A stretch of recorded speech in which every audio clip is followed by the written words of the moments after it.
সিংহদ্বীপ আছি আপনাদের সাথে। আজকের বৃষ্টি স্নাত সন্ধ্যায় আপনাদের সবাইকে স্বাগত জানাচ্ছি। আপনারা সকলেই জানেন এবং আজকে আমরা একটি বিশেষ উদ্দেশ্যে এখানে একত্রিত হয়েছি। অমৃত জ্ঞান পাঠশালার সাপ্তাহিক ক্লাস তৃতীয়তে, এবং আজকে আমাদের আলোচনার বিষয়বস্তু হচ্ছে যে সংস্কৃত উচ্চারণ এবং গীতার সম্যক ধারণা। এখানে দুটি বিষয় সম্পৃক্ত। একটি হচ্ছে সংস্কৃত উচ্চারণ, আমরা যে শ্লোক পড়ি মন্ত্র পড়ি সেগুলোর উচ্চারণ, আর আরেকটি হচ্ছে শ্রীমদ্ ভগবদ গীতা বিষয়ে আলোচনা, অর্থাৎ গীতার বিষয়বস্তু শ্রীমদ্ ভগবদ গীতাতে কি আছে এরকম একটা ব্যাপার।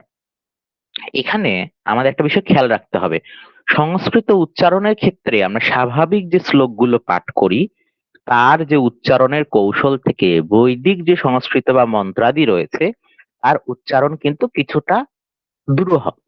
কেন? কারণ বেদ মন্ত্রে যেভাবে স্বরের বৈচিত্র্য দেখা যায় সেভাবে করে কিন্তু শ্লোক গুলোতে আমরা বৈচিত্র্য দেখি না। যেমন শ্রীমদ্ ভগবত গীতাতে যে শ্লোকগুলো আমরা দেখি তার অধিকাংশই অনুষ্টুপ ছন্দে। রামায়ণ যখন আমরা পড়ি তখনও সেটা অনুষ্টুপ ছন্দে। কিন্তু বেদের ক্ষেত্রে কিন্তু ছন্দ এক প্রকার না, সপ্ত ছন্দ রয়েছে, তার মধ্যেও আবার বিভাগ উপবিভাগ রয়েছে। অর্থাৎ সামগ্রিকভাবে এটি কিন্তু অনেক ব্যাপক। আর শ্রীমদ্ ভগবত গীতার ক্ষেত্রে যদি বলি যে বর্তমান সময়ে দার্শনিক গ্রন্থ কিংবা পথ নির্দেশনা হিসাবে শ্রীমদ্ ভগবত গীতার খ্যাতি এবং তার উপযোগিতা সম্পর্কে আমাদের নতুন করে বলার কিছু নেই। যেখানে সমগ্র বিশ্ব শ্রীমদ্ ভগবত গীতাকে তার গাইডেন্স হিসাবে গ্রহণ করার জন্য তাদের হৃদয়ে ধারণ করেছে, সেখান থেকে তাদের পথ নির্দেশনা নিচ্ছে। সেই জায়গাতে শ্রীমদ্ ভগবত গীতা নিয়ে আমাদের আলোচনাটা কেন গুরুত্বপূর্ণ তাও কিন্তু আমাদের জন্য দরকার। আমি বাকিদেরকে যুক্ত হওয়ার জন্য যেরকম সময় দেব আর 2টি মিনিট, তার পাশাপাশি আমি কিছু কথাবার্তা পূর্ববিধি হিসাবে এখানে আপনাদের সাথে বলবো। শ্রীমদ্ ভগবত গীতা তো আমরা অনেক পড়ছি। শ্রীমদ্ ভগবত গীতা যদি আমরা দেখি ব্যাখ্যা বিশ্লেষণ টিকা অনেক কিন্তু আমরা পড়ি পাই। তাহলে এখন পর্যন্ত আমরা শ্রীমদ্ ভগবত গীতার প্রকৃত যে সে তত্ত্ব, প্রকৃত যে মাহাত্ম্য সেটা কি বুঝতে পেরেছি? আর যদি বুঝতে না পারি তাহলে কি প্রমাণ যে আমরা যেটা বুঝতে পারছি, বা এই যে আমি আপনাদের সাথে আজকে শ্রীমদ্ ভগবত গীতা নিয়ে আলোচনা করব, স্বাভাবিকভাবেই তো প্রশ্ন আসে যে আমি যে আপনাদেরকে জানাচ্ছি বা আমি যে আপনাদেরকে বলছি সেটাই ঠিক, তাহলে এতদিন ধরে এত পণ্ডিত ব্যক্তি বা যা কিছু বললো তারা কি ভুল? অবশ্যই ভুল না। তাহলে সবাই তো সেই একই শ্রীমদ্ ভগবত গীতা পড়ছে, তা থেকে নিজের জীবনের যে একটা পথ চলার যে নির্দেশনা সেটা পাচ্ছে। তাহলে দুর্বলতাটা কোথায়? শ্রীমদ্ ভগবত গীতা যখন আমরা পড়ি তখন একটা জিনিস আমরা বুঝতে একটু ভুল করি। সেই জিনিসটা কি? শ্রীমদ্ ভগবত গীতা যেরকম সমগ্র দর্শন বা মানব জাতির জন্য, পাশাপাশি এটাও আমাদেরকে মনে রাখতে হবে যে শ্রীমদ্ ভগবত গীতার মধ্যে আমরা যে নিয়ম কানুন গুলো পাচ্ছি, যে বিধিবিধান গুলো পাচ্ছি, সেগুলোর কিন্তু ধর্মীয় কিছু মূল্য আছে। আমি জানি আমার কথাটা একটু শুনতে কঠিন লাগলো, যে আমি কি বোঝাতে চাচ্ছি এটা হয়তো অনেকে বুঝতে পারেনি। দেখুন, আমরা শ্রীমদ্ ভগবত গীতা সকলেই হয়তো পড়েছি। আমরা এটাও জানি যে বাইরের দেশ বলি বা অন্যান্য যে কোনো যে পণ্ডিত ব্যক্তি রয়েছে তারা যখন শ্রীমদ্ ভগবত গীতাকে অনুসরণ করে তারা বলে কি, এটা একটা দর্শন, আমার মা জীবন পাল্টে দিয়েছে, এ থেকে আমি জীবনের অনুপ্রেরণা পেয়েছি। কিন্তু শ্রীমদ্ ভগবত গীতা কি শুধুমাত্র এতটুকু পর্যন্ত সীমাবদ্ধ? যদি তাই হয় তাহলে শ্রীমদ্ ভগবত গীতা দিয়ে আমাদের জীবন বা যা কিছু রয়েছে সেগুলো কি নির্ধারণ বলি বা নির্বাহ করা সম্ভব? ধরা যাক একজন বিদেশি, তিনি শ্রীমদ্ ভগবত গীতা পড়েছেন এবং পড়ে তার ভালো লেগেছে, তিনি সনাতন ধর্মের ছত্রছায়াতে এসেছেন। একই শ্রীমদ্ ভগবত গীতা পড়া সত্ত্বেও আমাদের যারা বঙ্গীয় সনাতনী যারা রয়েছে তাদের মধ্যে কি উন্নতি দেখা যাচ্ছে? এত ভেদাভেদ তাহলে কেন? প্রশ্ন আসে। কারণ আমরা একটা জিনিস ভুলে যাচ্ছি, শ্রীমদ্ ভগবত গীতাতে যেরকম উপদেশ রয়েছে ঠিক একই রকম ভাবে শ্রীমদ্ ভগবত গীতার মধ্যে অনেক নির্দেশনাও আছে, যেগুলি কিনা ধর্মীয় নির্দেশনা। উদাহরণস্বরূপ, আমাদের শ্রীমদ্ ভগবত গীতা পড়ার সময় আমরা শ্রীমদ্ ভগবত গীতার 3য় অধ্যায়ের 15 নম্বর শ্লোকটার দিকে যদি তাকাই, সেখানে কি বলা হচ্ছে? সেখানে বলা হচ্ছে যে ব্রহ্মাক্ষর সমুদ্ভবম, যে বেদ ব্রহ্ম থেকে, পরমেশ্বর থেকে এসেছে। এখন যে ব্যক্তি বিদেশি, সে বা অন্যান্য কোন সম্প্রদায়ের, সে কিন্তু এই জিনিসটাকে ধারণ করছে না, সে উপদেশগুলো ধারণ করছে, কিন্তু শাস্ত্রীয় বিধিগুলো কিন্তু মেনে চলছে না। বা যত, হ্যাঁ, মেনে যদি চলে ভালো, কিন্তু অন্যগুলির ক্ষেত্রে কিন্তু তার দুর্বলতা রয়ে গেছে। শ্রীমদ্ ভগবদ গীতার 3য় অধ্যায়ে যদি আমরা দেখি 11 থেকে 14 নম্বর শ্লোক, সেখানে যজ্ঞ করতে বলা হচ্ছে, যজ্ঞাবশিষ্ট অন্ন ভোজন করার কথা বলা হচ্ছে। এগুলো নিয়ে কি কখনো কোনো আলোচনা হয়? হয় না। তার মানে আমাদের কিন্তু অনেকগুলো দুর্বলতা এখন পর্যন্ত বিদ্যমান। আমরা হয়তো এগুলি নিয়ে যখন আরেকটু কথা বলবো, আরো বিস্তারিত আলোচনা করব, তখন হয়তো আমরা বুঝবো। এখন শ্রীমদ্ ভগবদ গীতা নিয়ে আলোচনার পূর্বে আমাদের প্রথম যে বিষয়টা, সেটা হচ্ছে সংস্কৃত উচ্চারণ এবং গীতার সম্যক ধারণা। আমি আপনাদের সাথে আজকে, আমি আসলে ক্লাস নিতে আসিনি, আমি যতটুকু জানি পরমেশ্বর এবং শ্রী গুরুর কৃপায়, এবং আমার যারা আচার্যগণ যারা ছিলেন তাদের যে কৃপাতে আমি যতটুকু শিখেছি, যতটুকু জানি, আপনাদের সাথে ভাগ করে নিব। যদি আমার কোনো সফলতা থাকে, আপনারা যদি বুঝতে পারেন, তবে অবশ্যই তার সমস্ত কৃতিত্ব স্বয়ং ভগবানের এবং আমার যারা আচার্য ছিলেন তারা। আর যদি কোনো দোষ ত্রুটি, কিংবা যদি আর কোনো জায়গাতে মনে হয় যে এটা আপনাকে বোঝাতে আমি পারছি না, তবে সেই যে ব্যর্থতা, তার দায় আমার একান্ত নিজস্ব। তাই আমি অনুরোধ করব, যদি কোনো জায়গা আপনারা বুঝতে না পারেন, এখানকার যে ইনকল মেসেজেস অপশনটা রয়েছে, সেই জায়গাতে আপনার প্রশ্নগুলো করতে পারবেন, আমরা সেই জায়গাতে প্রশ্নগুলো নিব।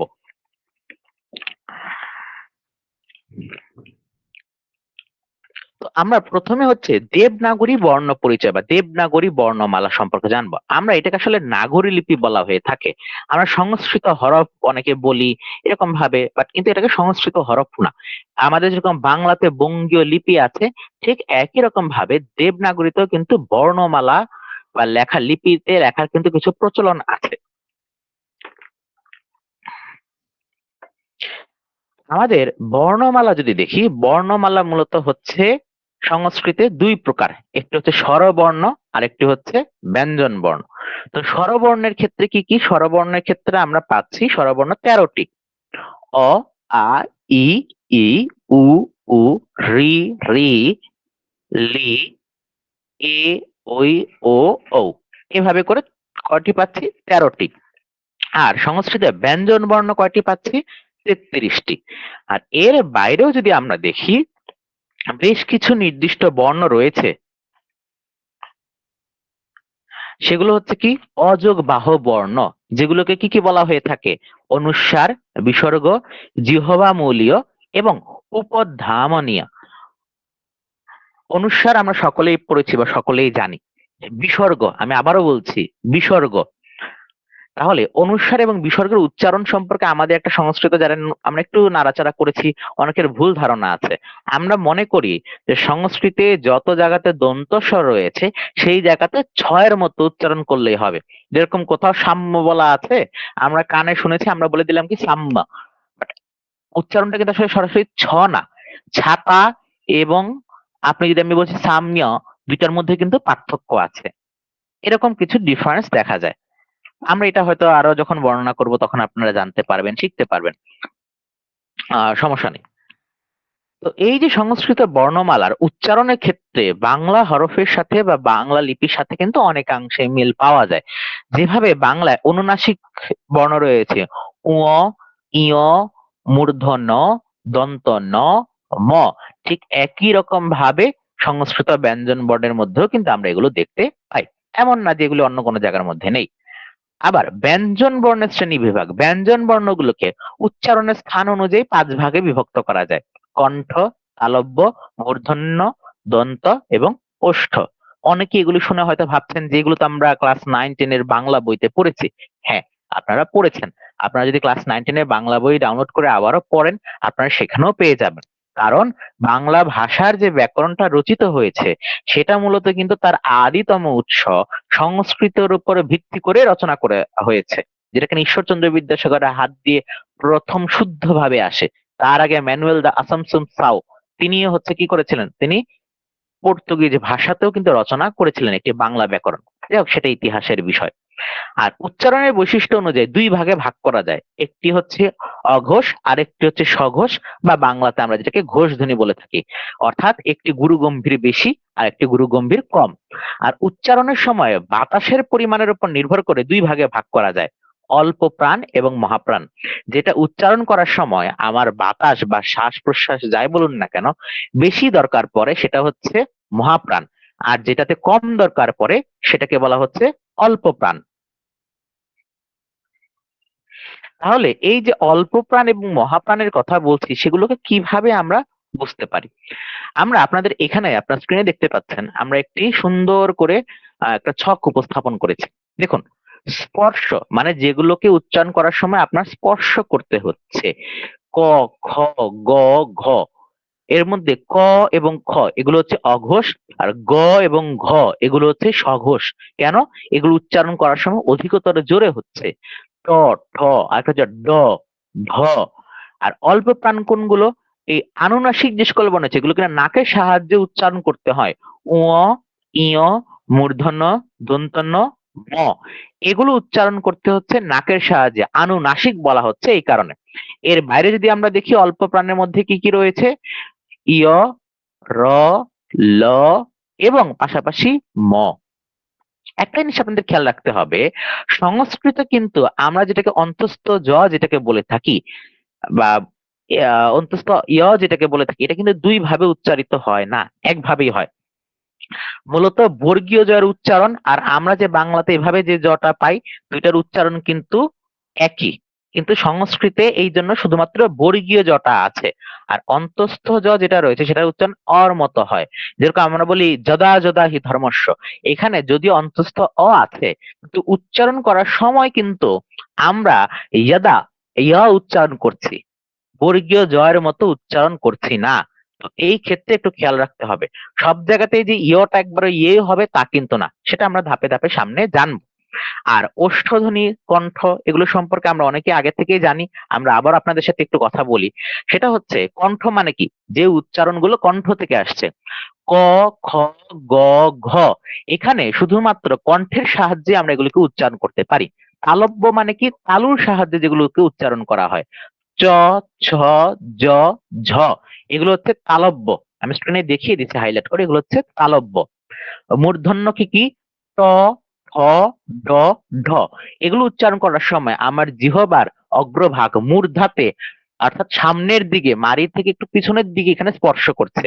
দন্ত মানে কি, যেগুলো উচ্চারণ করার সময় আমার জিহ্বা মূল দাঁতে স্পর্শ করছে, ত, থ, দ, ধ। এগুলো উচ্চারণ করার সময় আমার দাঁতে স্পর্শ করে জিহ্বার অগ্রভাগ। আর ওষ্ঠ মানে কি, ওষ্ঠ মানে হচ্ছে ঠোঁট, যেগুলো উচ্চারণ করার সময় আমার ঠোঁটের সাহায্য দরকার পড়ে, প, ফ, ব, ভ। সংস্কৃত বর্ণমালাতে কিন্তু এভাবে উচ্চারিত হয়। আর এর বাইরে একটা যে বর্গীয় ব আছে আর একটা হচ্ছে অন্তস্থ ব আমরা বলে থাকি, দুটো কিন্তু এক না। আবারও খেয়াল করুন, বর্গীয় ব যখন আমরা বলছি তখন তার উচ্চারণ ব বা বি এর মতো হয়ে থাকে, আর যেটাকে অন্তস্থ ব যেটাকে বলা হয়ে থাকে সেটাকে অনেক সময় ওর মতো উচ্চারণ হয়ে থাকে। আমরা সেটা সামনে পড়বো। আবার তালব্যস্য, দন্তস্য, মূর্ধনস্য এগুলো হচ্ছে অঘোষ এবং এগুলো মহাপ্রাণ। হও কি সঘোষ কিন্তু মহাপ্রাণ। অর্থাৎ তালব্যস্য, দন্তস্য এবং মূর্ধন্যস্য, এই যে হচ্ছে মূর্ধন্য স, সেটির যে উচ্চারণ এগুলো হচ্ছে অঘোষ, যতটা যেভাবে হয় তার থেকে হ, হ বলতে কি হাতের হ, তা হচ্ছে সঘোষ। এগুলো প্রত্যেকটাই উষ্ম, অর্থাৎ গরম যে নিঃশ্বাস সে নিঃশ্বাসের মাধ্যমে উচ্চারিত হচ্ছে, স, হ, এভাবে। এবার সংস্কৃত উচ্চারণে কিছু বেসিক বিষয় সম্পর্কে আমরা জানবো, যে উচ্চারণ আসলে কিভাবে করতে হয় সেই জায়গার জন্য। তার আগে আমরা আরো কিছু কথাবার্তা বলি। আমাকে একটু জানাবেন যদি কারো শুনতে অসুবিধা হয়, প্রশ্নতে যদি কোনো শোনা যাচ্ছে? সমস্যা হয় সেক্ষেত্রে একটু জানাবেন। আপনি চালিয়ে যান দাদা, সমস্যা নেই, শোনা যাচ্ছে।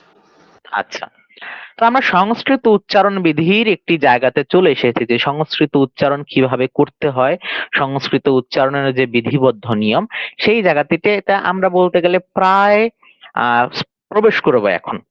তো তার আগে আমরা এতক্ষণ পর্যন্ত কি কি জানলাম? প্রথমে দেবনাগরী যে স্বরবর্ণ, ব্যঞ্জন বর্ণ, অযোগ বাহ যেগুলো রয়েছে সেগুলো সম্পর্কে আমরা কিছুটা জেনেছি।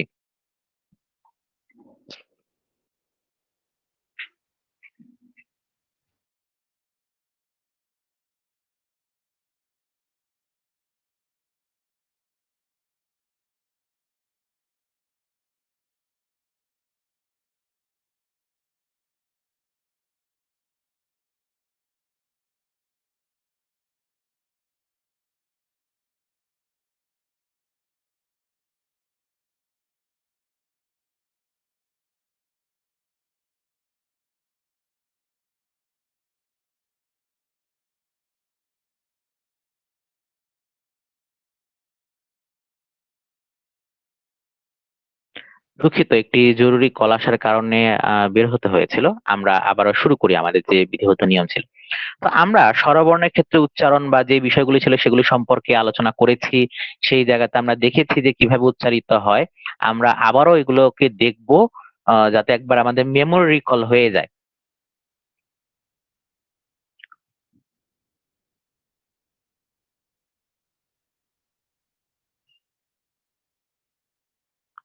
আচ্ছা, আশা করি স্ক্রিনে দেখা যাচ্ছে।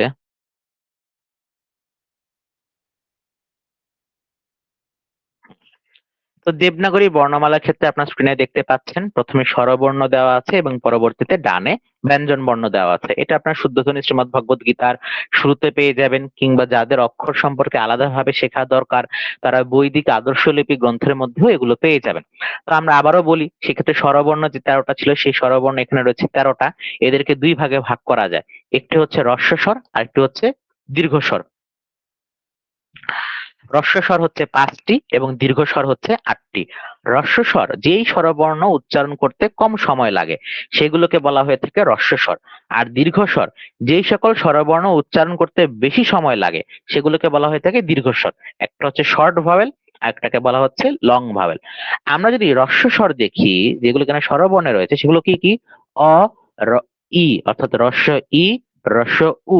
আমরা যদি স্ক্রিনে দেখি এই অ, হ্রস্ব ই, হ্রস্ব উ, রি এবং যেটাকে আমরা বলে থাকি লি, এই 5টি বর্ণ হচ্ছে মূলত হ্রস্বস্বর এবং এরা এক মাত্রা বিশিষ্ট এবং এগুলো উচ্চারণ করতে হয় দ্রুত, যেমন অতল, ইলিশ, উর্বর, ঋষি এরকম।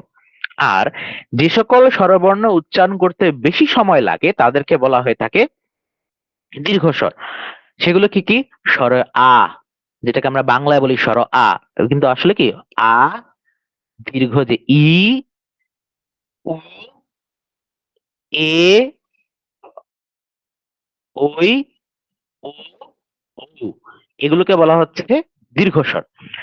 এখন মনে রাখতে হবে যে হ্রস্বস্বর অর্থাৎ কম চাপ দিয়ে এবং দীর্ঘস্বরে দীর্ঘ অর্থাৎ বেশি চাপ দিয়ে বা একটু টেনে উচ্চারণ করতে হয়।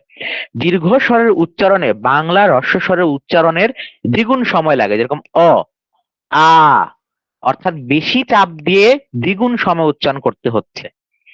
আবার আধুনিক সংস্কৃতে লিকার এবং রি যেটাকে বলা হচ্ছে, এইটির প্রয়োগ প্রায় নেই বললেই চলে। বৈদিক সংস্কৃত রয়েছে তবে তার যৎ সামান্য। আপনাদের স্বাভাবিক যে সংস্কৃত পঠন পাঠন সেই জায়গাতে এগুলো খুব বেশি পরিমাণে থাকে না। আর হ্রস্বস্বর এবং দীর্ঘস্বর ছাড়াও দেবনাগরী বর্ণমালায় 9টি প্লুত স্বর আছে। আমি আবার বলছি, দেবনাগরী বর্ণমালায় 9টি প্লুত স্বর আছে। সেই প্লুত স্বরগুলি কি লেখা হয়? পরবর্তীতে 3 দিয়ে লেখা হয়। আমি আবার বলছি, পরবর্তীতে কি দিয়ে লেখা হয়? 3 দিয়ে লেখা হয়। আমরা যখন ওম লিখি, ও, 3 ময়ের নিচে হসন্ত, অনেকে ভাবেন যে এটা কিভাবে লিখছি, আমরা তো সারা জীবন দেখলাম ও এর মতো দিয়ে একটা প্যাচ দিয়ে লেখা হলো। প্রকৃতপক্ষে ওটা হাতে লেখা বলে, কিন্তু বৈদিক প্রয়োগ যদি আমরা বলি সেটা এই ও 3 ময়ের নিচে হসন্ত, এভাবে করে বৈদিক প্রয়োগ রয়েছে। সংহিতা বা বিভিন্ন সংস্করণের মধ্যেও কি আপনি এভাবেই পাবেন। এটাই হচ্ছে নিয়ম। আমরা ব্যঞ্জন বর্ণের কথা বলছিলাম যে ব্যঞ্জন বর্ণে বর্ণমালা কত? 33টি। এদেরকে ভাগ করা যাচ্ছে 3 ভাগে: স্পর্শ বর্ণ, অন্তস্থ বর্ণ, ঊষ্ম বর্ণ। আর এর বাইরে রয়েছে অযোগ বাহ। এটা সহ অনেকে 4 ভাগ বলেন। 33টার সাথে অযোগ বাহু যে দুইটা রয়েছে সেটা হচ্ছে অনুস্বার এবং বিসর্গ। তখন স্বরংস্কৃত বর্ণমালা আমরা বলে থাকি ব্যঞ্জন বর্ণ আর কি 35টা। আর এর বাইরে অযোগ বাহকে যদি আমরা আলাদাভাবে দেখি তাহলে আমরা বলে থাকি দুইটা, তবে অযোগ বাহর মধ্যে দুইটা এক্সট্রা আছে, সেটা হচ্ছে জিহ্বামূলীয় এবং আমি আগেও বলেছি উপদমানীয়। এইটি এখন এটা পরবর্তীতে আমি বলবো যে এটা আসলে উচ্চারণটা কিভাবে হয়। তো স্পর্শ বর্ণ, তালব্য বর্ণ আমরা এটা সম্পর্কে আলোচনা করেছি ইতোমধ্যে, আমরা সেটা আর আলোচনা করব না। এবার উচ্চারণের দিকে আমরা যাই, যে কিভাবে উচ্চারণ করতে হয়।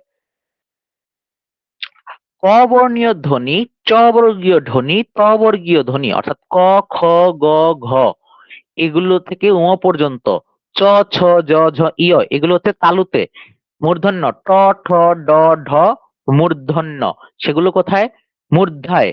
আর থ, দ, ধ, ন এটা কোথায়? এটা হচ্ছে দন্তে। প, ফ, ব, ভ, ম এগুলো হচ্ছে ঠোঁটে। আর ময়ের যেটা রয়েছে, যে সংস্কৃত ভাষায় ব্যঞ্জন বর্ণ পরে থাকলে পদের শেষে বাক্যস্থিত কোন শব্দের ময়ের উচ্চারণ অনুস্বারের মতো হয়।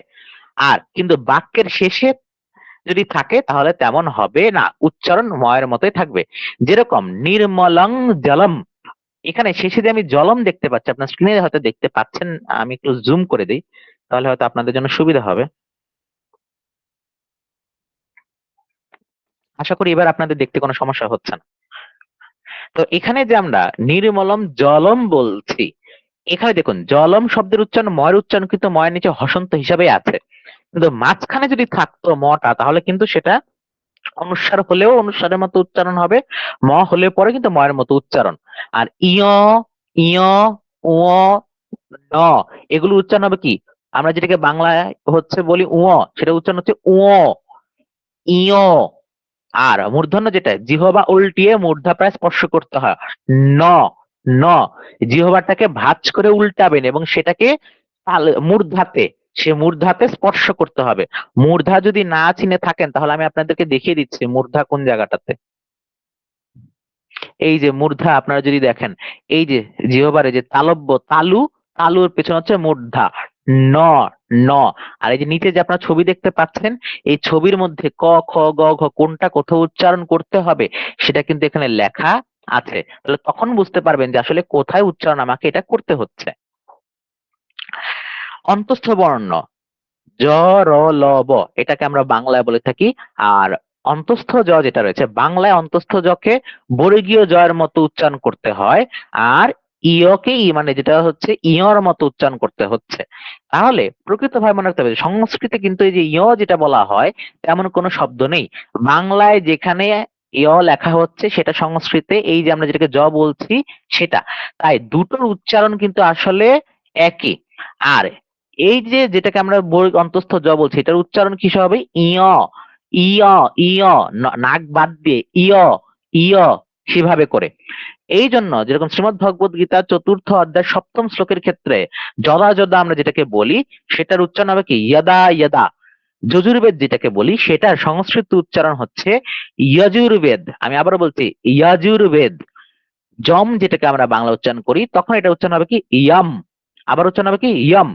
ইয়মের উচ্চারণটা দ্রুত হবে, আলাদা ভাবে না, এইভাবে উচ্চারণ করবো না ইয়ম, এভাবে না, ইয়ম অর্থাৎ দ্রুত হতে হবে। এমন ভাবে আপনি উচ্চারণের ক্ষেত্রে আপনাকে ভেঙে দেখানো হচ্ছে, কিন্তু যখন আপনি উচ্চারণ করবেন মুখে তখন কিন্তু দ্রুত হবে, পৃথক ভাবে না।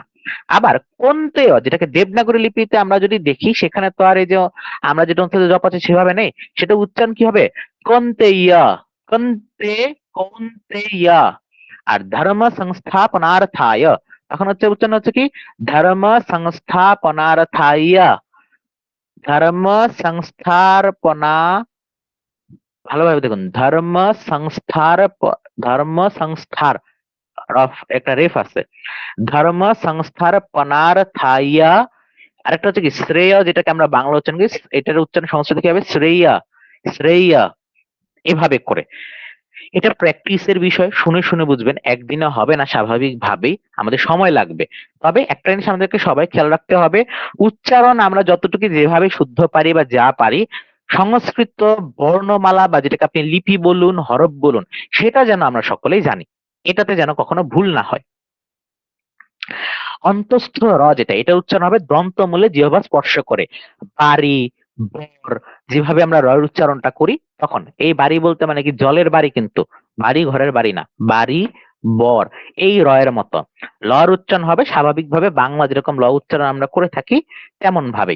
আর অন্তঃস্থ ব যদি আমরা দেখি, অন্তঃস্থ ব এবং বর্গীয় ব দুটোর মধ্যে কিন্তু একটু পার্থক্য আছে, এখানে একটু খেয়াল রাখতে হবে। দুটো ব দেখতে বাংলাতে আমরা দুটা ব পাচ্ছি, কিন্তু দুইটা কিন্তু ভিন্ন বর্ণ, একটি হচ্ছে বর্গীয় ব আর একটা হচ্ছে অন্তঃস্থ ব। বাংলা ভাষা যদি আমরা দেখি এখন শুধুমাত্র বর্গীয় বই আছে, অন্তঃস্থ ব নেই। বাংলা ভাষা অন্তঃস্থ ব এর কার্য বর্গীয় বর্গ বা বর্গীয় যে ব আছে সেটা সম্পন্ন করে। আর সংস্কৃত বর্গীয় ব কে কিন্তু পেট কেটে লেখা হয়। আমি আবারও বলছি, সংস্কৃত বর্গীয় ব কে পেট কেটে লেখা হয়। উচ্চারণের সময় বাংলাতে কোনো পার্থক্য না হলে পরে সংস্কৃতের সময় কিন্তু পার্থক্য রয়েছে। এই সম্পর্কে নানা পণ্ডিতময় আলোচনা রয়েছে। তবে আমরা স্বাভাবিকভাবে উৎসাহিত করি যে যদি বাংলা হরফে আপনি রচনা করেন সেই ক্ষেত্রে অন্তঃস্থ ব এবং বর্গীয় ব কে আলাদা ভাবে মানে এইভাবে করে বর্গীয় ব কে পেট কেটে যেটা লেখা সেই ফন্টটাকে ব্যবহার করার জন্য এটাকে আমরা হচ্ছে এভাবেই উৎসাহিত করি। যেরকম আমরা যখন বলছি বালক, বালক, আর যখন আমরা হচ্ছে শুধুমাত্র বয়ের উচ্চারণ করি তখন হচ্ছে ও অ, যেরকম ওয়া ওয়া, এটাকে বলা হচ্ছে ওয়া। আপনারা এখানে স্ক্রিনে দেখতে পাচ্ছেন, আমি দেখুন এটা আমরা বাংলা যদি এটা বর্গীয় ব থাকতো তখন আমরা উচ্চারণ করতাম বা, আর যখন আমরা এটাকে এভাবে উচ্চারণ করি তখন হচ্ছে কি হবে ওয়া, ওয়ে, ওয়ে, আর কি ভিটা হচ্ছে ওয়ে। তাহলে দেব যেটাকে বলা হচ্ছে এটা ইংলিশ, যখন আমরা সংস্কৃত উচ্চারণ করছি তখন এটা উচ্চারণ কি হচ্ছে দেব। আবার বলছি দে উ অ, দেব, নট দেব, দেব। স্বাগত যখন উচ্চারণ করছি তখন এটা উচ্চারণ কি হবে স্বাগতা, স্বাগ আতা। আবার বলছি স্বাগত, অনেকে হবে স্বাগত এভাবে উচ্চারণ করে না, স্বাগত, স্বাগত এভাবে উচ্চারণ করতে হবে।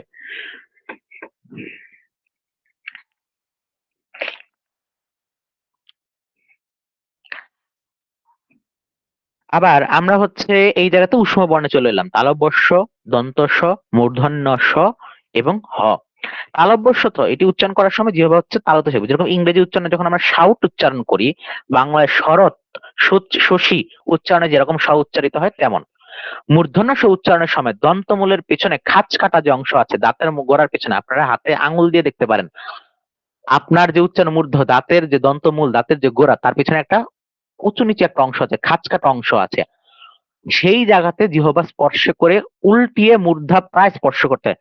পাষণ্ড, দেখুন কিভাবে, পাষণ্ড, কুষ্মাণ্ড, ষড়যন্ত্র, ষড়যন্ত্র, এটার উচ্চারণ অনেকটা বাংলায় যেভাবে হয়ে থাকে তার কাছাকাছি। দন্ত স এর উচ্চারণে দন্তমূলে কিছুটা অংশ বাংলা ছয়ের কাছাকাছি, যেরকম শ্রী, এটা কিন্তু ছ না, সি বলতেছি না, সি, এই যে সি, এটা না সি। দেখুন আমরা যে ন্যাক্কারজনক বা ধিক্কার জেনে যে ছি বলি ছি, আর আমরা যে ইংলিশে দেখার সময় সি বলি, দুটোর উচ্চারণ কিন্তু ছয়ের মতো হয়েও ছ না। এই কারণে দেখবেন বাংলা বর্তমানে তো আসলে উচ্চারণের অভাব, মানে উচ্চারণ নিয়ে গীতার অভাব নাই। অনেকে চেষ্টা করে, অনেকে করেন কি তারা উচ্চারণ বলতে এভাবে বুঝেন যত জায়গাতে অনুস্বার আছে আর উচ্চারণ হয়ে যাবে ম, যত জায়গাতে বিসর্গ আছে সেগুলো উচ্চারণ তারা কিছুটা জানেন যে শেষে কিভাবে হয়, এটা আমরা এই যে সামনের স্লাইডে পড়বো। আর একটা বিষয় মনে করেন যে যত দন্ত স আছে সব জায়গাতে যদি আমি ছ বসায় দিই তাহলে উচ্চারণ হয়ে গেল, আসলে কিন্তু তা না। সি উচ্চারণের সময় যেভাবে স এর উচ্চারণটা হয় সংস্কৃত বেলাতে কি হবে তাই। যেমন আস্তিক, আস্তিক না কিন্তু আস্তিক, সমস্ত, আমরা সমস্ত বলি না, ছয়ের উচ্চারণটা আর সি এর ক্ষেত্রে যে উচ্চারণটা সেটা একটু সামান্য আলাদা, এর উচ্চারণটা হচ্ছে দন্তমূলে আর কিছুটা বাংলা ছয়ের কাছাকাছি, কিন্তু বাংলা ছয়ের মতো না। বাংলা ছয়ের মতো উচ্চারণ করলে পরে জিনিসটা শুনতে অনেক খারাপ শোনা যায়, প্রকৃত সংস্কৃত উচ্চারণ এমন না। আর হয়ের উচ্চারণ হচ্ছে বাংলা হয়ের মতো যেভাবে করে হয়। এবার অযোগ বাহ যেগুলোকে বলছিলাম, অযোগ বাহর মধ্যে কি কি আছে, অনুস্বার এবং বিসর্গ খুবই গুরুত্বপূর্ণ। আর কিছু জানেন না না জানেন, এই যে আমরা অন্তস্থ বা যেগুলির কথা বলেছি, অনুস্বার বিসর্গের কথা কিন্তু আপনাদেরকে জানতেই হবে, কিংবা আপনাদের কিন্তু এই বিষয়টা সম্পর্কে জানা দরকার সত্যি কথা বলতে গেলে।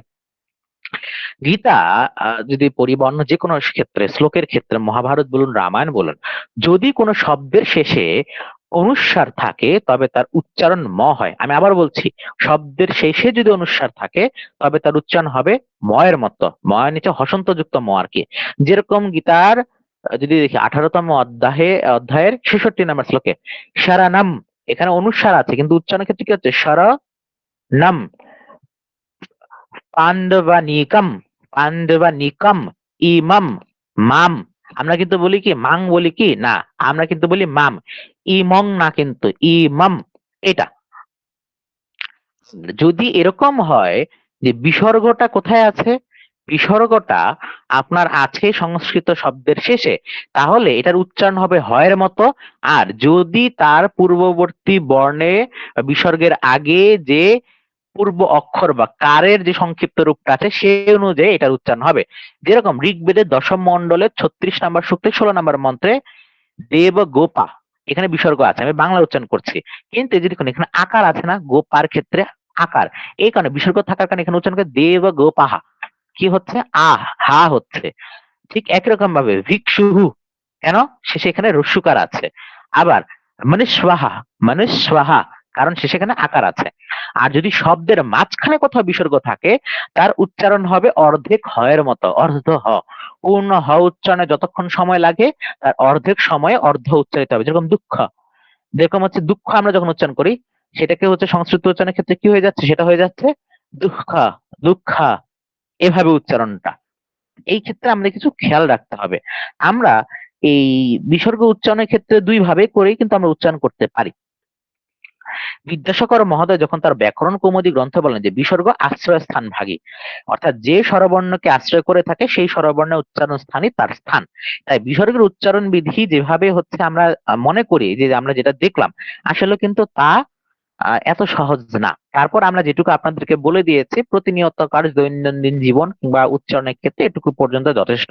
এছাড়া যদি একজন আচার্য বা আমাদের ইউটিউব চ্যানেল, আপনাদের এই ক্লাসটা হয়ে যাওয়ার পরবর্তীতে আমাদের শুদ্ধধ্বনি যে ইউটিউব চ্যানেলের মধ্যে এই সম্পর্কে রেকর্ড আছে, আরো বিস্তারিত অনেক বড় করে রেকর্ড করা আছে, আমরা সেগুলো আপনাদেরকে প্রোভাইড করে দিব, আপনারা সেগুলো দেখে নিতে পারবেন। তো সেই জায়গাতে আপনারা পাবেন। একটা মনে রাখতে হবে যে বিসর্গের পর শুধুমাত্র 7টি বর্ণ থাকে। বিসর্গের পরে ক, খ, প, ফ, তালব্যস্য, দন্তস্য, মূর্ধন্যস্য, এই 7টি বর্ণ ব্যতীত অন্য কোন বর্ণ বিসর্গের পরে থাকে না। বিসর্গের পরে ক বা খ থাকলে বিসর্গের উচ্চারণ হয় জিহ্বামূলীয়, মানে জিহ্বার মূল স্থান থেকে উচ্চারণ করতে হয়। বিসর্গের পরবর্তীতে যদি তালব্যস্য থাকে তখন বিসর্গের উচ্চারণ তালব্যস্য নিচে হসন্তের মতো হবে। দন্তস্য থাকলে বিসর্গের দন্তস্য নিচে হসন্তের মতো হবে, এভাবে করে। আমরা অনেক সময় দেখি না ওম শান্তি শান্তি শান্তি, এটার উচ্চারণ কিন্তু এভাবে করে হতে পারে। কয়ভাবে উচ্চারণ হয়? দুইটা উচ্চারণ হয়। একটা হচ্ছে ওম শান্তিহি শান্তিহি শান্তিহি, এটা একটা। আর আরেকটা উচ্চারণ হয় ওম শান্তি শান্তি শান্তিহি, এভাবে করে। অর্থাৎ আপনি কি করছেন, পরবর্তীতে বিসর্গটা রেখেও দিতে পারেন, মানে ওই অনুযায়ী আগে যে হচ্ছে রসিকার ছিল সে অনুযায়ী হয়ের উচ্চারণের সাথে রসিকার যোগ করে শান্তিহি বলতে পারেন, কিংবা যদি পরবর্তীতে তালব্যস্য থাকার কারণে শান্তি শান্তি শান্তিহি এটা উচ্চারণ করতে পারেন। দুইটাই আপনার জন্য মানে ঠিক।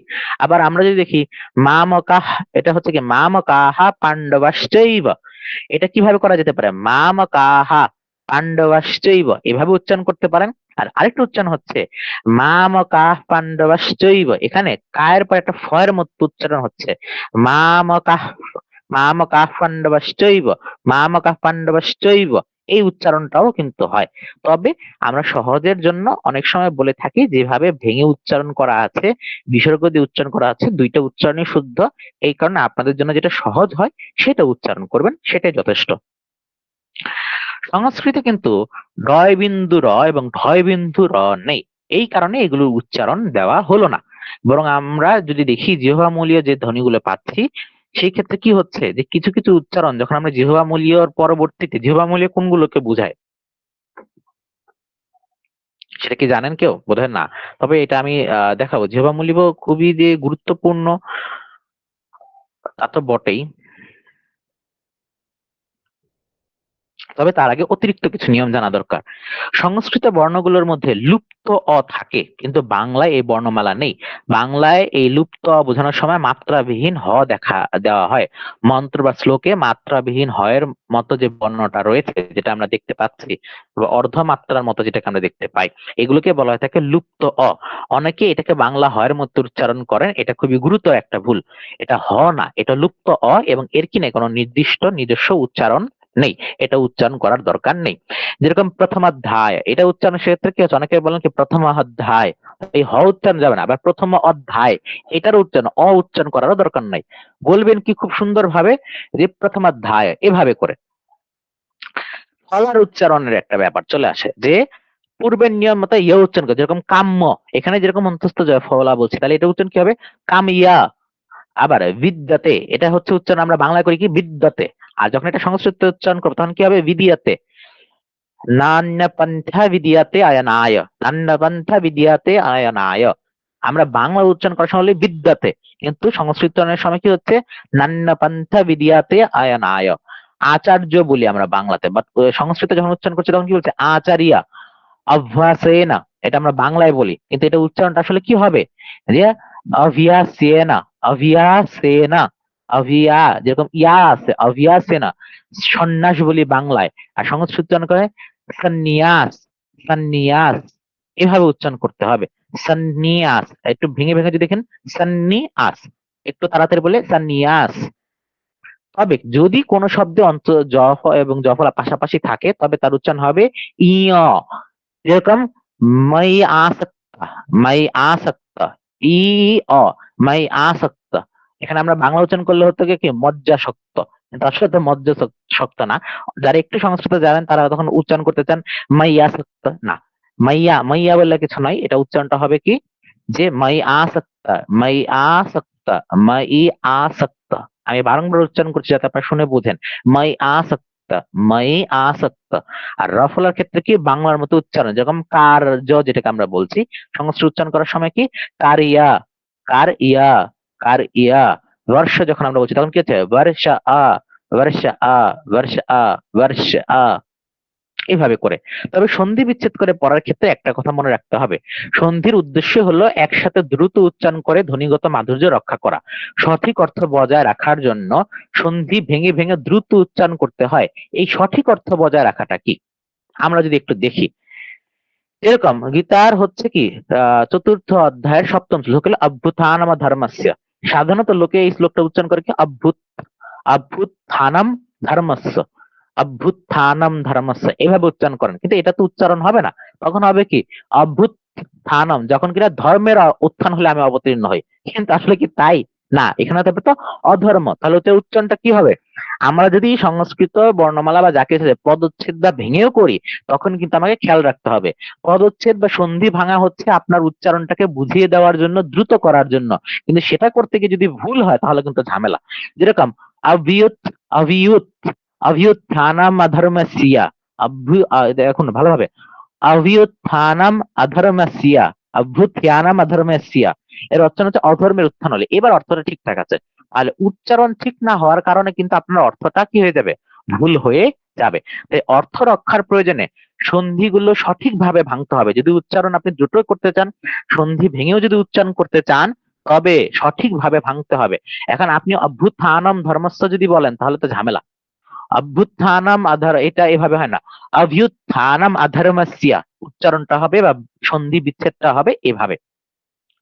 আবার কোন বর্গের নিচে দিয়ে, কোন বর্ণের নিচে দিয়ে হসন্ত থাকে, সেটি হচ্ছে অপূর্ণ হয়, সেই বর্ণে পুরো কটা বাদ যাবে হসন্ত থাকার কারণে, এবং সেই বর্ণে কি করতে হবে, থামতে হবে। অ থাকলে যেটুকু নিঃশ্বাস ধরে রাখা যায় সেটুকু নিঃশ্বাস হসন্ত থাকলে উক্ত বর্ণনাতে ত্যাগ করতে হবে। যেরকম ক, আপনি যদি এখানে ক বলছেন, এই যে অটা শেষে যে উচ্চারিত হচ্ছে, যদি হসন্ত থাকে সেটুকু উচ্চারণ করতে পারবেন না। এই কারণে দেখা যায় এগুলোকে কিন্তু আপনি নর্মালি স্বাভাবিকভাবে, যেরকম দুঃখ, সেই ক্ষেত্রে আপনি উচ্চারণ করতে পারছেন, কিন্তু শুধুমাত্র ক কিন্তু আপনি অ ছাড়া উচ্চারণ করতে পারবেন না। এই ক্ষেত্রে একটু খেয়াল রাখা লাগবে।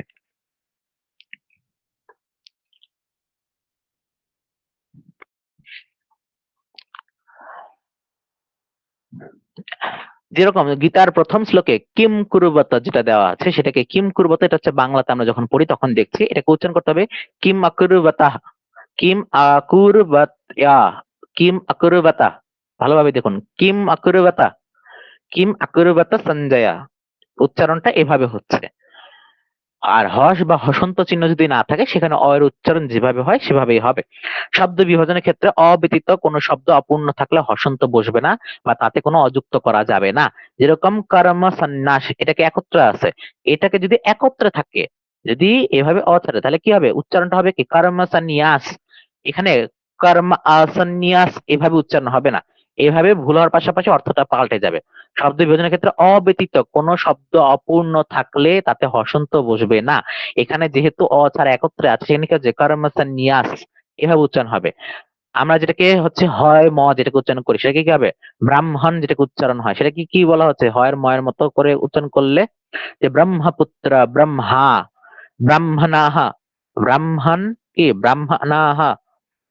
ক্ষীয় যেটাকে আমরা বলে থাকি সেটা হচ্ছে ক যোগ স এর মতো হবে, যেরকম শিক্ষাকা শিক্ষাকা বিক্ষিপ্তা। এই কারণে শ্রীমদ্ ভগবদ গীতার প্রথম, আমরা প্রায় এটা সকলে জানি যে ধর্মক্ষেত্রে ধর্মক্ষেত্রে, একটু খেয়াল রাখতে হবে ধর্মক্ষেত্রে। এটা যখন আপনাদের কাছে যদি শুদ্ধদিনী থাকে আপনারা তো সেখানে পেয়েই যাবেন, সেটা সম্পর্কে কিছু বলার নেই। পাশাপাশি এখানে স্বরচিহ্ন আপনারা দেখতে পাচ্ছেন, সংখ্যা দেখতে পাচ্ছেন। এই সংখ্যা এবং স্বরচিহ্ন তো আপনারা সকলেই প্রায় জানেন, এটা সম্পর্কে আসলে নতুন করে বলার কিছু নেই। বিসর্গের কথা তো আমরা একভাবে বলেই দিয়েছি। অনুস্বারের কথা আমরা বলেছি যে অনুস্বার যদি শব্দের পদের অন্তে থাকে তার উচ্চারণ হবে ময়ের মতো, আর যদি মাঝখানে থাকে তাহলে নির্ধারণ হবে অনুস্বারের পরে যে বর্ণ আছে তার উপর। অনুসারের মাঝখানে যদি থাকে, আমি আবারও বলছি, এটা তাহলে ব্যাপারটা কিরকম আমি একটু আপনাদেরকে বুঝিয়ে শোনাই। যেরকম বাক্যের সর্বশেষ বা বিচ্ছিন্ন পদ যখন থাকছে, আমরা উচ্চারণের ক্ষেত্রে বেসিক কনসেপ্টের একদম শেষ দিকে চলে এসেছি।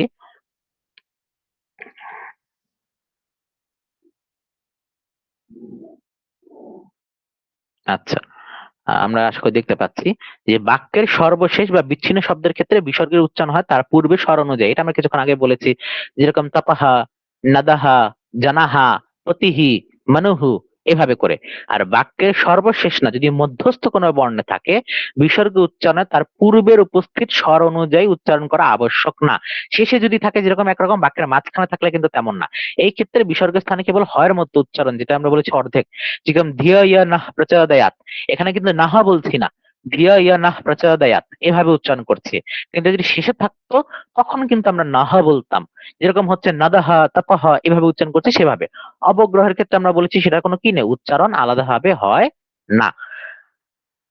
আর যখন অনুস্বারের উচ্চারণ ক্ষেত্রে আছে যে লেখার সময় সংস্কৃত বাক্যের শেষ শব্দ ব্যতীত মধ্যস্থ শব্দের অনুস্বার হবে ময়ের মতো, যেরকম রামম সৈন্যম। আমরা যদি এভাবে স্বাভাবিক ভাবে দেখি কি আসছে, রামং সৈন্যং বোধাম্যহম।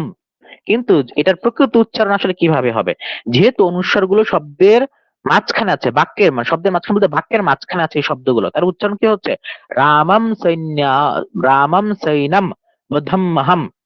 অনুস্বারের পরিবর্তে ময়ের উচ্চারণ অত্যন্ত প্রচলিত। আর অনুস্বারের পরবর্তীতে যে বর্গীয় ব্যঞ্জন বর্ণ থাকবে অনুস্বারের উচ্চারণ স্থান ভেদে হবে ইয়, উ, ন, ম হসন্ত যুক্ত, যেরকম অঙ্গ। এখানে দেখুন অঙ্গ, অঙ্গ অঞ্জলি যেটা রয়েছে সেটা কি হচ্ছে, উচ্চারণটা হচ্ছে অঞ্জলি। কণ্ঠ, অর্থাৎ এই যে দেখুন এখানে কেন এই মূর্ধন্যের মতো হচ্ছে, কারণ এই যে পরবর্তী যে ব্যঞ্জন বর্ণ আছে অনুসারের পর কি আছে গ, তাহলে গ এর পরিবর্তে কি হচ্ছে অঙ্গ, গ এর পরিবর্তে ও আছে না, তাহলে উচ্চারণ কি হচ্ছে অঙ্গ। আবার এখানে অনুসারের পরবর্তীতে আছে বর্গীয় জ, তাহলে বর্গীয় জ এর এই জায়গাতে আপনার অনুসার কি, বর্গীয় জ এর পরবর্তীতেই ট ঠ দ ধ, থ দ ধ দন্তন্য, আবার ট ঠ ড ঢ মূর্ধন্য। তাহলে এই যে এখানে হচ্ছে জয়ের পর্বতে কি পড়ছে, আমি অঞ্জলি পড়ছি, এখানে কি হচ্ছে চ ছ জ ঝ ইয়, এইখানে এটা কি হচ্ছে অঞ্জলি, কি বলা হচ্ছে অঞ্জলি। Just a minute.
আমরা যেটা দেখছিলাম। তাহলে এই যে কণ্ঠ, এখানে আমরা ঠ আছে এবং এখানে অনুস্বার কি আমরা পাচ্ছি মূর্ধন্য। মন্ত্র, এখানে কি আছে দন্তন্য, তাহলে উচ্চারণ কি হচ্ছে মন্ত্র। কম্পন, এখানে দেখুন আজকে হচ্ছে অনুস্বার কিন্তু উচ্চারণের ক্ষেত্রে আমরা কি বলছি কম্পন। এভাবে একই রকম ভাবে ঘৃতম তীব্রম, আবারও বলছি ঘৃতম তীব্রম, আমরা উচ্চারণ যদি করি এভাবে ঘৃতম তীব্রম, এভাবে না, উচ্চারণটা কিভাবে হচ্ছে ঘৃতম তীব্রম, তাহলে উচ্চারণটা বুঝতে হবে ঘৃতম তীব্রম জুহুতন। এটা আমরা যারা যজ্ঞ করি নিয়মিত তারা আমরা অনেকে হয়তো জানি, বাকিদের জন্য আর কি বলা। তাহলে বুঝতে পারলাম অনুস্বার তাহলে কি কি হলো, যদি শেষে থাকে তাহলে হচ্ছে কি ময় হসন্ত, মাঝখানে থাকলে পরে যেভাবে আছে সেভাবে করে ময় পরে হসন্ত সেভাবে করে উচ্চারিত হবে। আর যদি এভাবে থাকে যে অনুস্বার আছে পরবর্তীতে যে বর্গীয় বর্ণ ব্যঞ্জন বর্ণ মানে একটা যুক্ত হিসেবে আছে সেই জায়গাতে অনুস্বার উচ্চারণ স্থান ভেদে যে বর্গীয় বর্ণটা আছে ওইখানকার যে অনুনাসীয় যে বর্গন্য আছে সে অনুযায়ী ওই বর্গের পঞ্চম নাসিক্য বর্ণ হবে। যেখানে হচ্ছে গ, এই ক বর্গীয় জায়গাতে নাসিক্য ধ্বনি হচ্ছে ঙ। আবার জ বর্গীয় ট ঠ যেটা আছে ট বর্গীয়তে হচ্ছে ঞ। আবার ট ঠ যেখানে দেখতে পাচ্ছি এই জায়গাতে আমরা কি পাচ্ছি, এই জায়গাতে হচ্ছে মূর্ধন্য।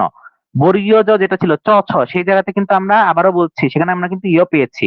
আবার প ফ ব ভ ম এই জায়গাতে যদি আমরা দেখি সেখানে কিন্তু একরকম হিসাব, সেই জায়গাতে আমরা কি পাচ্ছি ম।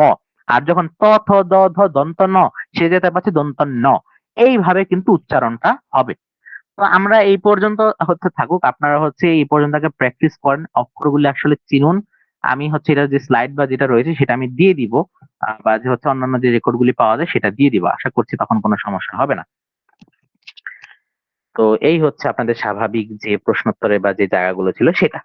এখন হচ্ছে শ্রীমদ্ ভগবত গীতা সম্পর্কে একটা আলোচনা। আমি শ্রীমদ্ ভগবত গীতা সম্পর্কে আসলে অনেকে অনেক কিছু বলে, আমি এত কিছু বলবো না। কারণ হচ্ছে শ্রীমদ্ ভগবত গীতা নিয়ে লেকচার বা হচ্ছে যা কিছু দিলে পরে অনেক বড় হয়ে যায়, অনেক কিছুই বলা যায়। আমি শুধুমাত্র সামান্য কিছু মৌলিক তথ্য তুলে ধরবো, এতটুকু পর্যন্ত, আমি বেশি সময় নিব না। শ্রীমদ্ ভগবত গীতাতে কিছু স্বাভাবিক সিদ্ধান্ত দেওয়া হয়েছে বৈদিক কর্মের কথা, যে বেদ পরব্রহ্ম থেকে এসেছে এবং আমাদের সমস্ত কর্ম কিন্তু বৈদিক শাস্ত্র অনুযায়ী করতে হবে। ভগবান শ্রীকৃষ্ণ যখন শ্রীমদ্ ভগবত গীতা দিলেন আমাদেরকে অর্জুনের মাধ্যমে, তখন তিনি শ্রীমদ্ ভগবত গীতার 16তম অধ্যায়কে যদি আমরা দেখি, 16তম অধ্যায় 23 এবং 24 নম্বর শ্লোক, আমি অনেকবার এটা বলি, সেখানে তিনি কি বলেছেন, এই 16, 23 এবং 24 নাম্বার শ্লোক খুবই গুরুত্বপূর্ণ। আমরা বিভিন্ন গ্রুপ বলুন বিভিন্ন জায়গায় বলুন যখন কেউ কোনো প্রশ্ন উত্তর চায় তখন আমরা কি দেখি, যার মনে যেটা মনে চাচ্ছে একটা উত্তর দিয়ে যাচ্ছে। এখন কথা হচ্ছে সবাই কি সেই প্রশ্ন উত্তর দেওয়ার উপযোগী বা অধিকারী? যার কিনা শাস্ত্র বিষয়ে সম্যক জ্ঞান নেই, শাস্ত্র বিষয়ে অধিকার নেই, সে শাস্ত্রীয় বিষয়ে সিদ্ধান্ত দিতে পারে কিভাবে? আপনি ধরা যাক হচ্ছে একজন সায়েন্সের স্টুডেন্ট, এখন আপনি হচ্ছে কমার্সের কিছুই বোঝেন না। আপনি যদি এখন কমার্সের হচ্ছে ক্লাসে গিয়ে সেই বিষয়ে তাদেরকে উপদেশ দেন যে বিষয়ে আপনি কিছুই জানেন না এবং আপনার তথ্যটাও ভুল, তাহলে সেই কথাটা কি আদরণীয় হবে বা গ্রহণযোগ্য হবে? হবে না। ঠিক একই রকম ভাবে আমরা যে বিষয়ে যে জানি সেই বিষয়ে মতামত দেওয়া উচিত। যেরকম কতদিন আগেও একটা প্রাসঙ্গিক একটা উদাহরণ, যেরকম গুরু, যে একজন বলেছেন যে আমি গুরু করতে চাই কিন্তু আমি চারিপাশে দেখি যে সমস্ত গুরুই হচ্ছে আমিষাহারী বা এই জাতীয় বিষয়, আমি চাচ্ছি একজন সাত্বিক আহারী গুরু বা এরকম কিছু। এখন কমেন্টে বা যে জায়গা থাকছে মানুষজন, হ্যাঁ সাত্বিক আহার বা এরকম দরকার নেই, আগে নিজের মন থেকে অহংকার ত্যাগ করুন। কথা হচ্ছে যিনি এই কমেন্ট গুলি বা যে পরামর্শ দিচ্ছেন তিনি কি গুরুস্থানীয়? না, তিনি গুরুস্থানীয় না। তিনি কি অহংকার মুক্ত? না, তিনি অহংকার মুক্ত না। তিনি কি শাস্ত্র জানেন? তিনি শাস্ত্র জানেন না। তাহলে যে শাস্ত্র জানে না, যার মধ্যে সেই গুণাবলী নেই, তিনি কিভাবে করে কে গুরু হবে কে গুরু হবে না তা বক্তব্য দেওয়ার অধিকার রাখেন? আবার কেউ কেউ বলছেন যে হ্যাঁ মাছ মাংস খেলে সমস্যা কি? মাছ মাংস যে খাচ্ছে তার বিষয়, এটা সম্পর্কে কোনো কথাবার্তা নাই। কিন্তু যে গুরু যে আচার্য তার তো শাস্ত্রীয় কর্ম করতে হবে। কেন করতে হবে? কারণ ভগবান গীতাতে বলে দিয়েছেন, এই যে শ্রীমদ্ ভগবত গীতা 16তম অধ্যায় 23 এবং 24 নম্বর শ্লোকে, ইয়া শাস্ত্র বিধি মুৎসৃজ্য বর্ততে কামকারতঃ না স সিদ্ধিম বাপ্নোতি না সুখম না পরাম গতিম। যে শাস্ত্র অনুযায়ী কি করতে হবে, কাজ করতে হবে, এবং শাস্ত্র অনুযায়ী যে কাজ করে না তার না সিদ্ধি লাভ হয়, না সুখ লাভ হয়, না পরাগতি লাভ হয়। ভগবান তো বলতেই পারতেন আমার ভক্ত হয়ে যাও, কোনো এত নিয়ম কানুন মানার দরকার নাই, কোনো কিছুর দরকার নাই, আমার ভক্ত হলে পরে তো আমি বুঝি সবকিছুই, মনের কথাই বড় কথা, মনের উপাসনাই বড় উপাসনা, খাবার দাবারের কোনো দাম নাই, আচার নিষ্ঠার কোনো দাম নাই, তুমি আর হতে যা যেটা মনে চায় সেটাই করো। ভগবান তো তা বলেন নাই। ভগবান কি বললেন 24 নম্বর শ্লোকে, যে তসমাৎ শাস্ত্রম প্রমাণম তে কার্যকার ব্যবস্থিত জ্ঞাত্বা শাস্ত্র বিধান উক্তম কর্ম কর্তুম ইহার্হসি। যে শাস্ত্র বিধি জেনে তুমি কর্ম করো কেন? তস্মাৎ শাস্ত্রম প্রমাণন্তে, অর্থাৎ তোমার জন্য কর্তব্য এবং অকর্তব্য, কি করতে হবে এবং কি করতে হবে না, সেই বিষয়ে শাস্ত্রই প্রমাণ, অন্য কোনো কিছু কিন্তু প্রমাণ না। আবার আমরা যদি কি শ্রীমদ্ ভগবত গীতাতে দশম অধ্যায় কি বলা হচ্ছে, দশম অধ্যায়ের 25 নম্বর শ্লোকে ভগবান বলছেন, যজ্ঞা নাম জপ যজ্ঞ অস্মি, যে যজ্ঞের মধ্যে হচ্ছে আমি জপযজ্ঞ। তাহলে আমি যদি জপযজ্ঞ হই, তাহলে জপ যজ্ঞ যদি হয়ে থাকে, কি জপ করব, সেই শব্দটা কি, সেটাও এই একই শ্লোকের মধ্যেও কিন্তু বলা হচ্ছে। কি বলা হচ্ছে? যে শব্দ সমূহের মধ্যে আমি ওমকার, যে গিরামস্মে তম অক্ষরম, যে বাণী বা শব্দ সময়ের মধ্যে আছে ওংকার, তাহলে আমাকে ওংকার জপ করতে হবে। এখন আপনি বলবেন যে শব্দ না, আমার তো বাক্য দরকার। ঠিক আছে, বাক্য কি সেটাও আমরা একটু শুনি। স্পষ্টত ভাবে 35 নম্বর শ্লোকেই বলা হচ্ছে, ভগবান বলছেন যে গায়ত্রী ছন্দ সামহম, যে ছন্দবদ্ধ মন্ত্র সময়ের মধ্যে আমি হচ্ছে গায়ত্রী, যেটাকে আমরা বলছি মহামন্ত্র। তা- আবার আমাদের এটা বলা হচ্ছে যে যজ্ঞ দান তপস্যা করতে বলা হচ্ছে। কোথায় ভগবান বলছেন যজ্ঞ দান তপস্যা করার কথা? আমরা তার আগে শ্রীমদ্ ভগবত গীতাতে যদি দেখি, অষ্টম অধ্যায়, অষ্টম অধ্যায়ের 11 নম্বর থেকে 13 নম্বর শ্লোক, সেখানে ভগবান কি বলছেন, আমি খুবই সংক্ষেপে বলছি। সেখানে ভগবান বলছেন যে বেদবিদ অক্ষরগণ যাকে পুরুষ বলে জানেন, তাকে কি করতে হয়? উপাসনা করতে হয়। এবং সে উপাসনা কিভাবে? 13 নম্বর শ্লোকে ভগবান বলছেন, অমিত্যকাক্ষরম ব্রহ্ম ব্যহরন মামন স্মরণ ইয় প্রয়াতি তজ্ঞান দেহম স ইয়াতি পরমাম গতিম। অর্থাৎ ওঙ্কার, এই একাক্ষর শব্দ ব্রহ্ম উচ্চারণ পূর্বক আমাকে চিন্তা করতে করতে যিনি দেহ ত্যাগ করেন, তিনি পরম গতি লাভ করেন, অর্থাৎ ঈশ্বর যে ঈশ্বরের, যে বলা যেতে পারে ঈশ্বরের যে সান্নিধ্য বা ঈশ্বরকে লাভ করছেন। প্রশ্ন হচ্ছে, ভগবান কি এখানে অন্য কোনো মত দিয়েছেন? তার মত তো খুবই সুস্পষ্ট, যে কি উচ্চারণ করতে হবে? ওঙ্কার উচ্চারণ করতে হবে। কি মন্ত্র? গায়ত্রী মহামন্ত্র। বেদকে জানতে হবে, ব্রহ্মকে জানতে হবে, এই কথাটিও তো বলা হয়েছে। শ্রীমদ্ ভগবত গীতা যদি আমরা 15তম অধ্যায়ে আসি, 15তম অধ্যায়ের প্রথম যে শ্লোকটি, সেখানে ভগবান কি বলছেন? সেখানে বলছেন ভগবান যে এই যে শ্রুতি সমূহ, যেগুলো সংসার রূপ অসত্যের মূল ঊর্ধ্ব দিকে এবং শাখা সমূহ হচ্ছে অধ দিকে, আর যিনি কি নাকি বেদ অসত্য অর্থাৎ বেদকে জানেন, তিনি হচ্ছেন বেদবিদ। অর্থাৎ বেদের মধ্যে যে পরমেশ্বরের যে জ্ঞান রয়েছে, সেই জ্ঞানটি জানতে হবে, শিখতে হবে, বুঝতে হবে। শুধু তাই না, এই সম্পূর্ণ জায়গাটি ধরে কিন্তু এই একই কথা বারংবার বলা হচ্ছে যে না, আমাদের বেদ জানতে হবে, বেদ শিখতে হবে। তাহলে আমরা বেদ কি মানি? বেদের কথা কি শুনি? শুনি না। 17 নম্বর অধ্যায়ে যদি আমরা দেখি, 17 নম্বর অধ্যায় 23 এবং 24 নম্বর শ্লোকে, সেখানে ভগবান বারংবার বলছেন, কি বলছেন? যে ওম তৎসৎ। আবারও বলি যে ওম তৎসৎ, এই কথা বলে দান যেগুলো রয়েছে, দান কর্ম, যজ্ঞাদি কর্ম যা কিছু রয়েছে, এগুলো কি করতে হবে? করতে হবে। আর ওমকারে ব্রহ্মবাচক বা প্রথম শব্দ উচ্চারণ করে ব্রহ্মবাদীগণ, যারা কিনা ঈশ্বরের উপাসনা করেন, তারা শাস্ত্র বিধান অনুযায়ী যজ্ঞ, দান এবং তপস্যা এগুলো কর্ম করতে প্রযুক্ত করেন। আমরা কি কেউ ওমকার উচ্চারণ করি? আমরা বলতে এখানে বোঝাতে চাচ্ছি, হয়তো এখানে যারা আছেন তারা করেন, বাকি সবাইকে আমরা করি, হয়তো করি না। ব্রহ্মই যজ্ঞের প্রণেতা, এটা আমরা 3য় অধ্যায়ের কথা আগেই বলেছি। শাস্ত্র পাঠ, বেদাধ্যয়নের কথা বারংবার বলা হচ্ছে। ভগবান শ্রীকৃষ্ণ শ্রীমদ্ ভগবত গীতার 18তম অধ্যায়ের পঞ্চম যে শ্লোক, সেখানে বলছেন ইয়জ্ঞ দানম তপশ্চৈব পাবমানি মনীষিণাম, এবং সেগুলোর কথা কি বলেছেন? না ত্যায্যম কার্যমেব তৎ, এগুলি কি কখনোই ত্যাগ করা নাই। অথচ আমরা যজ্ঞও জানি না, দানও জানি না, তপস্যাও জানি না। আমরা সনাতন ধর্মাবলম্বীরা তো অবশ্যই কর্মে বিশ্বাসী, পাশাপাশি কর্মফলে বিশ্বাসী। আমরা যজ্ঞাদি কর্মের কথা বারংবার বলি। সে যজ্ঞাদি কর্মের কথা ভগবান যখন ব্যাখ্যা করছেন যে যজ্ঞ সাত্বিক, রাজসিক, তামসিক, এই যজ্ঞগুলো আসলে প্রকৃতপক্ষে কি, তখন তিনি এগুলোর ব্যাখ্যার পাশাপাশি বৈশিষ্ট্য বলে দিয়েছেন। যে শাস্ত্র পাঠ যজ্ঞ বা এগুলির ক্ষেত্রে আসলে কি বোঝায়? 17তম অধ্যায় যদি আমরা দেখি, 17তম অধ্যায়ের 13 নম্বর শ্লোকে ভগবান বলছেন যে বিধিহীনম অসৃষ্টান্নম মন্ত্রহীনম, আর কি বলা হচ্ছে? মন্ত্রে অদক্ষিণাম, যা কিনা শাস্ত্রে বিধি নাই, মন্ত্র নাই, দান অন্ন দান নাই, দক্ষিণা নাই, শ্রদ্ধা শূন্য, এই সকল যজ্ঞকে বলা হয়ে থাকে তামসিক যজ্ঞ। আমরা বর্তমান সমাজে যজ্ঞ কতজনকে করতে দেখি? আর যজ্ঞের নামে যেগুলো হয়, সেগুলিকে আসলে হচ্ছে কি ভগবান যে যজ্ঞগুলো, এগুলো কি বিধি আছে? যদি বিধি না থাকে, তাহলে ভগবান বলছেন এগুলিকে তামসিক যজ্ঞ। তাহলে তামসিক যজ্ঞের ফল কি আমরা লাভ করব? আর যদি লাভ করিও, সেটা কি আমাদের জন্য ভালো ফলাফল বয়ে আনবে? সবার কাছে প্রশ্ন রইল। আমি শ্রীমদ্ ভগবত গীতা সম্পর্কে, অনেক পণ্ডিত ব্যক্তি রয়েছেন, অনেক সুমধুর কণ্ঠে অনেক সুন্দর করে তারা ব্যাখ্যা করেন, তারা এগুলির ব্যাখ্যা বিশ্লেষণ আপনাদেরকে জানাবেন, শোনাবেন। আমি এতটা সুন্দর বা মধুর কণ্ঠী না। আমি এতটা তাদের মতো করে হয়তো গভীরভাবে জানি না, তবে আমি এটুকু জানি যে ভগবান যে বক্তব্যগুলো দিয়েছেন সেটা অবশ্যই পালনীয়। তিনি নতুন করে কোনো কিছু বলেননি। বেদ, ভগবান পরমেশ্বর আমাদের বেদের মধ্যে যা কিছু দিয়েছেন, যা বলেছেন, আমাদের আর্য পরম্পরা ঋষিরা উপনিষদ আদি গ্রন্থে দর্শনে যা কিছু বর্ণনা করেছেন, যোগেশ্বর ভগবান শ্রীকৃষ্ণ শ্রীমদ্ ভগবত গীতাতে সেই একই কথাগুলো আবারও তিনি এগুলোকে সংক্ষিপ্ত আকারে আমাদের জন্য গুছিয়ে বলেছেন। পাশাপাশি তিনি এটাও বলেছেন যে আমাদের মানব জীবনের জন্য যদি আমরা মেনে চলতে চাই, তখন তিনি কি বলেছেন যে শাস্ত্র মানতে হবে। তাহলে শ্রীমদ্ ভগবত গীতাতে শাস্ত্র বলতে কি বোঝানো হয়েছে? বেদ এবং বেদানুকূল গ্রন্থ।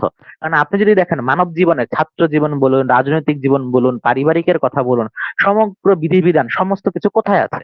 শ্রীমদ্ ভগবত গীতা তো আমাদের গাইড বুক। কিন্তু আমরা যদি জীবন ধারণ, যেটা কিনা আমাদের সনাতন ধর্মের প্রধান ধর্মগ্রন্থ, সে প্রধান ধর্মগ্রন্থ যে বেদ, আমরা বেদ কি কেউ পড়ি? বা বেদ মূলক বা বেদের উপর ভিত্তি করে যে গ্রন্থগুলো রচনা করা হয়েছে সেগুলোকে কি আমরা পড়ি? পড়ি না। তাহলে এই যে আমরা কর্মফলের কথা বলি, ভগবান গীতার মধ্যে যজ্ঞ, দান, তপস্যার কথা বলেন। যজ্ঞ আছে পঞ্চ মহাযজ্ঞ। মহাযজ্ঞের মধ্যে দেবযজ্ঞ করি না। ব্রহ্মযজ্ঞ বলতে বোঝায় স্বাধ্যায় বা শাস্ত্র পড়াশোনা করা, সেগুলো আমরা করছি না। তাহলে এই যে আমরা কর্মফলের কথা বলি, আমরা ভগবানের আদেশ যে মানছি না, বৈদিক ঋষিদের যে নির্দেশ মানছি না, স্বয়ং যে বেদ অবজ্ঞা করছি, সেইগুলোর কর্মফলকে আমরা ভোগ করব না? এবং আপনাদের কি মনে হয় না এই যে বর্তমান সমাজে যে আমরা ধর্মান্তর দেখতে পাই, ছেলে বা মেয়ে প্রেমের ফাঁদে পড়ে বিভিন্ন জায়গাতে ধর্মান্তরিত হয়ে যাচ্ছে, এই ধরনের যে ব্যাপারগুলো আমরা দেখতে পাই, এগুলো কি এভাবেই হচ্ছে? এগুলো কি আমাদের কর্মফল না? আমাদের সমাজে যারা ধর্মীয় গুরু বলে যারা প্রচলিত, তারা কি আসলেই ধর্মীয় গুরু? যারা কিনা সমাজের বাস্তবিক জ্ঞানটাই জানেন না, যারা কিনা ধর্মীয় জ্ঞানটাই রাখেন না, যারা কিনা ইহকাল কোথায় কি হচ্ছে সেই বিষয়টা সম্পর্কেই জানেন না, তাহলে যারা কিনা পৃথিবীতে থাকতে পৃথিবীতে আমার সঠিক পথ দেখাতে পারেন না, তিনি ভবিষ্যতে আমার মৃত্যুর পরবর্তীতে আমার কি হবে সেই সঠিক মার্গ কিভাবে দেখাবেন? হ্যাঁ, সদ্গুরু আছে, কিন্তু তার সংখ্যা অনেক কম। আমি আবারও বলছি, তার সংখ্যা অনেক কম এবং খুবই দুষ্প্রাপ্য। তাহলে আমাদের কি করা? গুরুও করতে হবে সেভাবে করে, সদ্গুরু শরণাগত হতে হবে। আমরা বাজারে যাই, একটা লাউ কিনতে গেলে পরে সেটাকে খোঁটাখুটি করে দেখি যে লাউটা ঠিক আছে কিনা। কিন্তু আমরা গুরু করি কিভাবে করে? যেই গুরু কোনো বিধিবিধান দিবেন না, কোনো কঠিন কোনো নিয়ম কানুন দিবে না, যে গুরুকে বললে পরে তিনি বলবেন তোমার যেটা মনে হয়, যেটা সুবিধা আছে সেটা করো, আমরা গুরু করি। এমন কেন? গুরু করতে হবে, সমাজে প্রচলিত আছে এই জন্য। একটা কথা মনে রাখতে হবে, বারংবার আমরা কর্মফলের কথা বলি। এই যে ভগবানের আদেশ কোনো কিছু মেনে চলছি না, কর্মফল আমাদের ভোগ করতে হচ্ছে। সনাতন সমাজের অধঃপতন বলুন, সনাতন সমাজের দুর্দশা বলুন, সকল কিছু এভাবেই আসছে। আমি এর বাইরে বেশি কিছু বলবো না, কারণ শ্রীমদ্ ভগবদ গীতা একটা বিশাল বড় বিষয়। এই বিষয় সম্পর্কে আসলে অনেক সংক্ষেপে বলাটা খুব কষ্টকর। এতক্ষণ পর্যন্ত আপনারা যারা রয়েছেন তাদের প্রতি আমার আন্তরিক কৃতজ্ঞতা।